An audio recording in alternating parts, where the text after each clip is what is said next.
Well, what's going on here? Water that I don't have to purify. A bed I can lie in without looking at me breath. A TV, a fire, a settee. Welcome to the Sabatical, Part 2. This is the Caravan. Right, I'll give you a quick view of it in the daytime. Had a great night's sleep last night. That bed was so comfy. Right, so you come in. I'll take you in the living room area first and the kitchen. So you've got all the kitchen stuff here going on. It's got everything: fridge, cooker, microwave, you name it. It's got everything, actually. There's nothing I'm short of. And then this is the living room space. That is such a chilled out settee over there. So literally, obviously, I've packed all the cushions up. I'm facing the telly straight in front of it. Not done anything today yet. I'm going to go for a walk around in a minute. It's actually a really big site, this. It's a big holiday camp, basically. First impressions of it is it looks like the kind of place where people from Glasgow would come on holiday. Because I opened the Caravan last night and I could smell weed. And there was the odd pit bull knocking about. It's like being at home, really. So shower, bathroom. Check how many bedrooms this has got though. I mean, there's another bathroom there and a sink. So there's 2 beds in here. Just got all my camping gear shoved in at the moment. And that's where it's staying. So there's 2 beds there.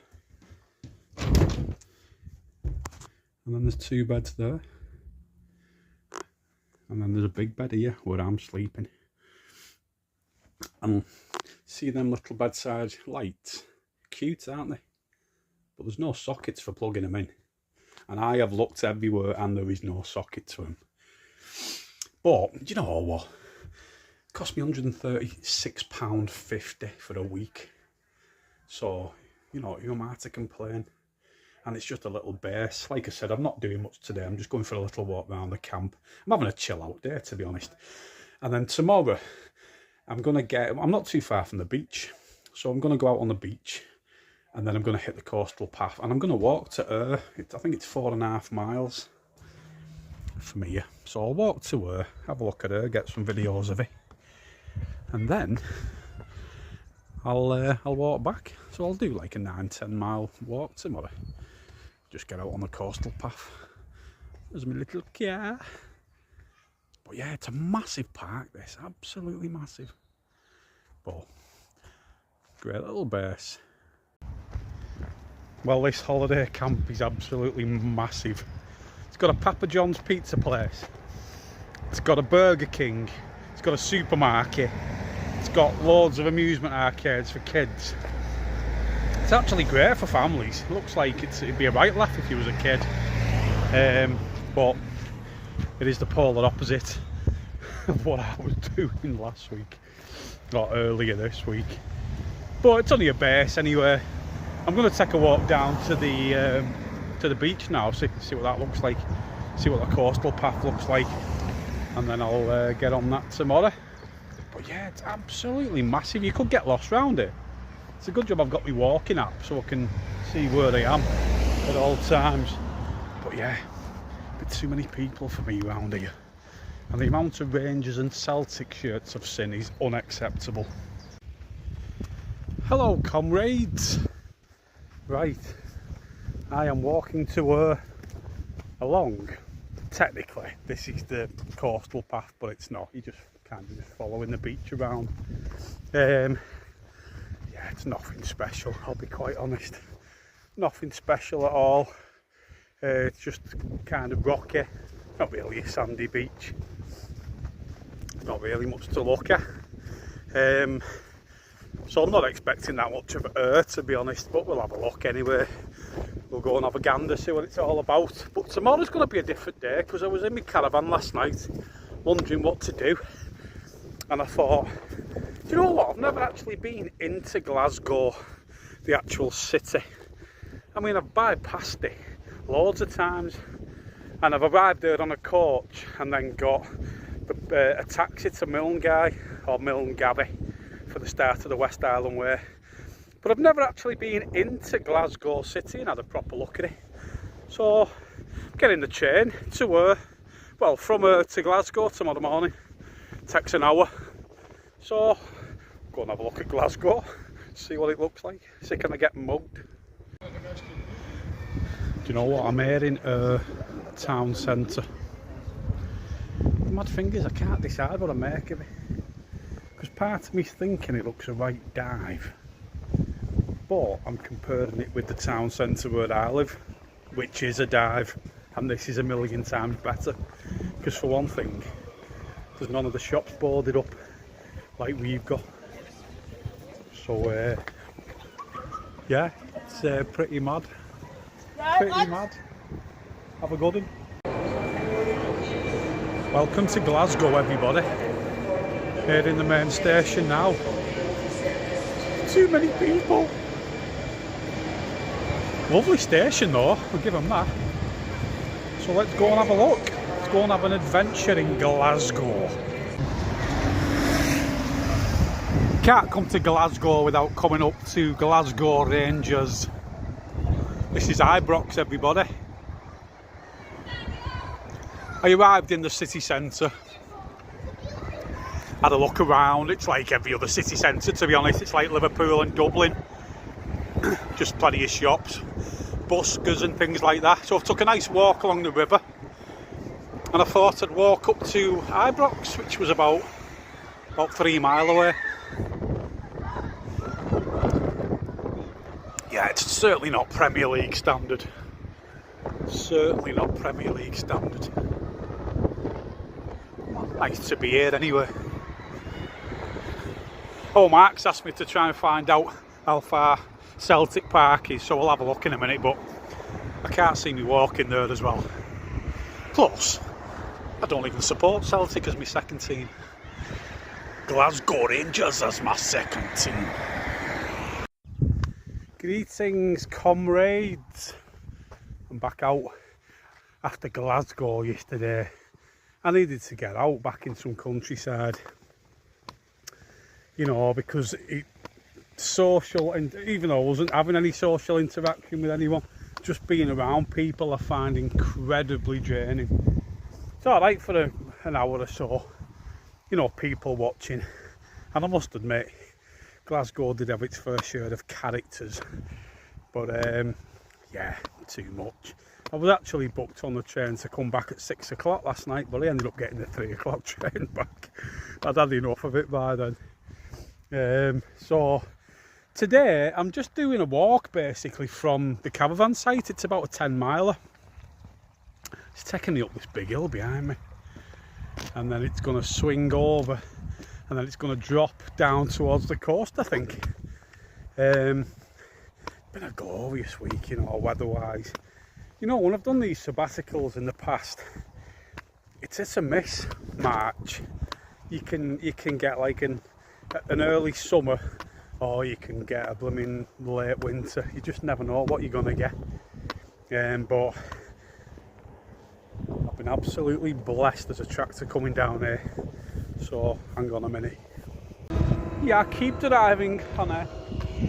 Yeah, like I said, I've been blessed with the weather. It's been absolutely wonderful, and tomorrow I think is going to be the hottest day of the week. So I'm going to head down to a place called Caravan, I think it is, which is further down the coast, and from there I think that's about another 10-mile walk, and you're supposed to get some lovely views over towards the Isle of Arran and the Mull of Kintyre.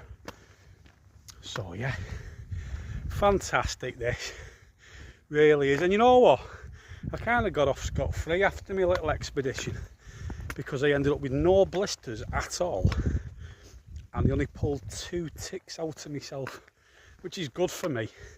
Last year I was only out for a few days, and I think I ended up pulling 10 ticks off me. Ticks are getting worse in Scotland. They're getting worse everywhere. and you know, they love me as well. You know, Stu and James, when I go camping with them, they hardly get any, and I seem to always get ticks. And you can get Lyme's disease off ticks. Got to be really careful. And also, when the sun come out the other day, the midges were coming out for the first time. That's the thing with Scotland. It is gorgeous, but the midges can be a nightmare. And I'm already thinking about June. I've got a week off in June, and I'm thinking, right, what am I going to do on that week off? And I'm kind of leaning towards cycle touring. Again, heading up to Scotland and possibly leaving my car at Auburn, getting on the ferry and doing some island hopping, or doing some islands for a week. And you know what, you can cover yourself up against the midges. I know they're a bit of a pain last thing at night and first thing in the morning, but they're certainly no worse than the sandflies in New Zealand that I had put up with on the South Island. You know, as long as you're covered up with a pair of gloves and a head net, they can't get to you anyway. So yeah, that's what I might be doing. That's what I'm leaning against. Only after, you know, how I felt with my hips and my knees carrying that rucksack. And that's not saying I'm not doing that again. I'm just thinking for the next trip, I might get the push bike out. And you know what, when you're walking with a rucksack, 15 mile is a long day. 15 mile on a push bike's nothing. You can double that and still not break a sweat, you know. And it's carrying all your weight for you. So anyway, I don't know if you can make that out over there, the Isle of Arran in the distance, but I'll get some videos up top when I get up top of this hill and you can have a good look. But yeah, lovely being out on my own again, away from people. This is a bit random. I was just admiring this beautiful house here, and I thought, oh, there's a bloke sat on a bench, and as I've got up towards it, it's not. It's a teddy bear with Tour de France on it. You chill out, lad. It's a nice place. I don't think that blooming push bikes do it Tour de France anytime soon though. Looking south over towards there, clearing up more and more. Isle of Arran's coming into view a little bit more. Still got quite a lot of climbing to do yet though. Not up this big hill yet. I think I'm going up there. But first I've got to get past this little house. Anyway, take it easy, lad. Get a couple of gels down you. Do you know what I've noticed? It is so typical. When you're not looking for wild camping spots, you find blooming loads of them. And you know what, in Scotland I could legally wild camp on any of this. I had to give my right arm the other day to find a field like this, but it was all just bogs and everything.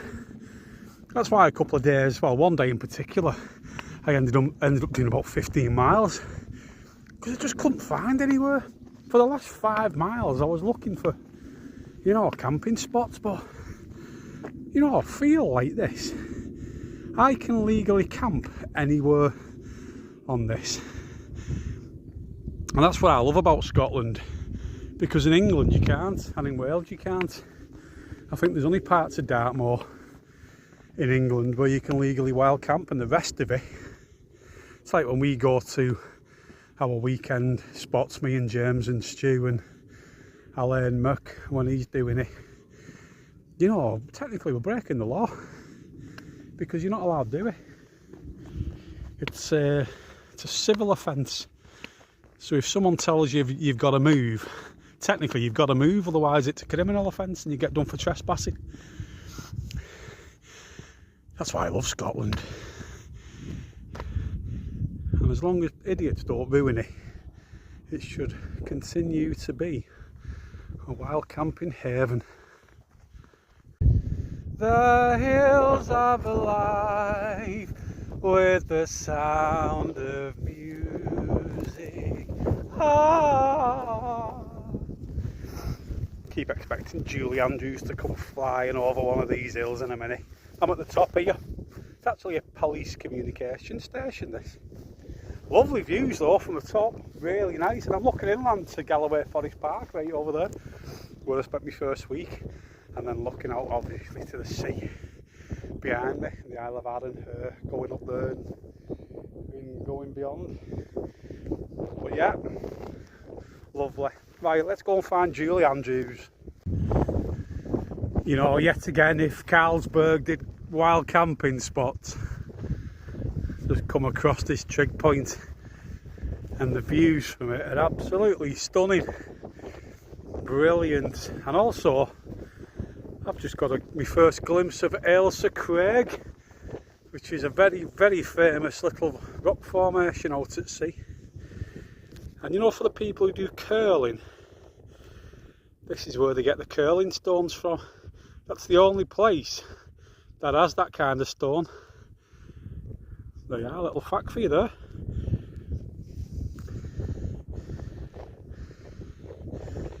I think my walk tomorrow actually takes me closer to Ailsa Craig, so I should get a better view of it tomorrow. Nobody on this trail though, and like I said, you could camp up here quite easily and get totally left alone. You'd have no problem. Look at that for a view. The sunset you would get, because I'm looking over to the east over there, the sunset you would get would be absolutely spectacular. Look at this gorgeous little harbour place I've found. It's called Dunyo, and it's literally just a handful of houses by a little harbour, and there's a little tea shop, and there's a little pub, I think. Stunning. It's got the remains of a castle over there, and it said it was on the Highlander film, the film location. I've never seen Highlander, but yeah, lovely little place this. I've just come down to the coast now, so I've got to go on the coastal path behind me for, I don't know, probably 3 miles back to my caravan site. Oh, there's a postie over there. Royal Mail van coming down. What a post round this would be. Oh my god. You know, going to work would be an absolute joy, wouldn't it? So yeah, Dunyo, everyone. Just south of I've actually come off the official coastal path, and I'm just following the coast.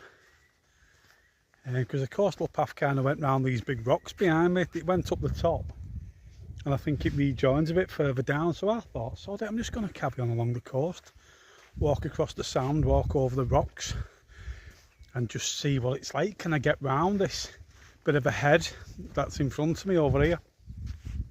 And yeah, it looks like I can. Nobody anywhere. I've just been walking along this beach for about an hour. Absolutely nobody. Just me. Absolutely great. The coastline of Great Britain, everybody. Look at it there behind me. Yeah, superb this. Nice, gentle day. Another day, another dollar. Back out again, guys. It's Wednesday. I'm doing a 10 miler that I've downloaded. Basically, before I came here, I just downloaded loads of routes that people had put up there for this area, and I've sat in my caravan on a night and then decided what I'm doing the next day. A bit breezier today, and the weather's on the turn. So today's Wednesday. Tomorrow's my last full day, but it's forecast rain all day tomorrow, and I've had no rain since I've been out here. So in a week and a half I've not seen one drop of rain, and tomorrow it's breaking. So this is going to be my final day. Tomorrow's going to be spent just chilling out in the caravan, getting it cleaned, getting my stuff packed. Friday morning I start heading home. But it's been wonderful. Primarily it's been a walking holiday, obviously, with the hike for the first part, and then just using a caravan as a base and getting out on walks so I can have a proper look at this area. But Dumfries and Galloway, you know what, it's an area that I pretty much overlooked, apart from, like I said, coming here fishing years ago. But as a place to kind of come for a week, do a bit of walking, I've always thought you needed to get higher up into the Highlands and stuff, but do you know, more and more places like the Highlands, they're becoming too busy. People are literally heading for Glencore, Fort William, Ben Nevis, Isle of Skye, all these places, Durness at the top, all these places which people never used to go. They're getting hammered, absolutely hammered nowadays because of social media. Dumfries and Galloway isn't like that. You know, you can still escape the rat race in Dumfries and Galloway. That's what I've seen anyway, this week and a half, last week and a half. You know, not many people around here. You know, if you want true wilderness and you want to avoid people and you want to get away and be on your own, I think this is the place to go. And people bypass it, they just carry on going up north. But yeah, wonderful. This trail so far, I've only been on it for about a mile. It's pretty much been on a little road, reminding me very much of Northern Ireland though, when I was over there, because I was down on the southern border with the Republic for most of my tour, and it was beautiful countryside, but it was called bandit country. It was dangerous. Talking Crossmaglen, County Tyrone, County Fermanagh, County Armagh, obviously where Crossmaglen is. Beautiful. I mean, like this, you'd be out all day and you'd think nothing dangerous would happen in places like this, but it was a very, very dodgy place. A lot of young lads lost their lives down there. And you know what, I'd actually like to go over again one day and just do a walking holiday over there and just kind of do it as a civilian, you know, in the situation where I was over there last time. But yeah, I'm going to crack on with this walk, and if I catch anything worth videoing, I'll bring you back.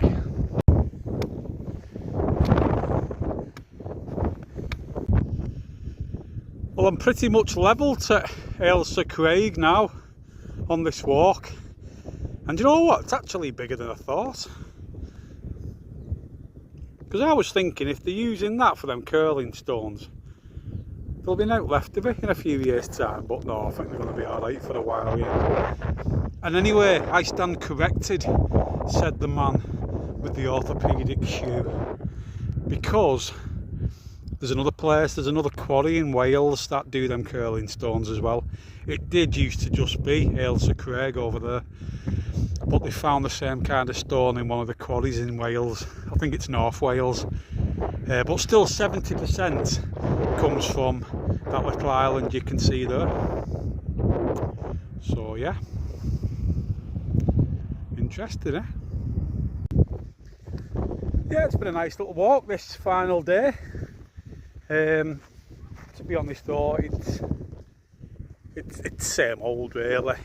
I wouldn't be showing you anything new if I just carried on doing these videos. There's been some nice views of Ailsa Craig behind me in the distance, but it's kind of just weaving through the countryside and by the side of woodland and stuff. But yeah, but if you've stumbled across this video, I know I've got like a set group of people who like catching up on what I'm doing, and it's greatly appreciated. I hope you like it.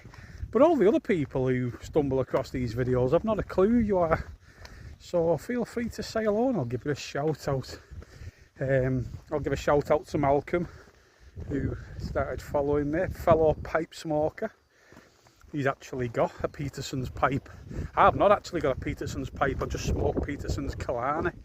But I am going to get young James, who comes with us, he's 18 next year, so I'm going to get him a Savanelli, and it's going to be a symbolic thing that he smokes when he's out in the wild with us, and we pass it round the campfire. And I'll be interested to see what a real pipe smoke's like compared to the cheap little thing I've got. But yeah, anyone else who watches it and wants a shout out, give us a shout, and you know, it's a pleasure to bring you along on these trips. You know, because to be honest, YouTube, I do these videos for me. I don't do them for views. I was looking on YouTube and you can actually pay to promote your videos so you can get more views. I didn't even know that was a thing. I just post them for myself. These are all to go in the memory bank for when I'm old and I can sit and watch them back on my TV and say, you know what, at least I got out and did stuff. And I did it on my own as well. You know, if you spend your life waiting for other people before you do anything, you'll never do anything. You've got to get out. You know, and especially when you get time off from work, that is the time that you've got to live your life, because otherwise your life's just going to be work. So yeah, so I'm going to wrap it up here, my sabbatical. Like I said, tomorrow I've just got a day in the caravan. It's going to be raining, so I'll be chilling and then going home Friday and going back to reality. But enjoy it, have a good one, and I'll see you on the next adventure, whatever that will be.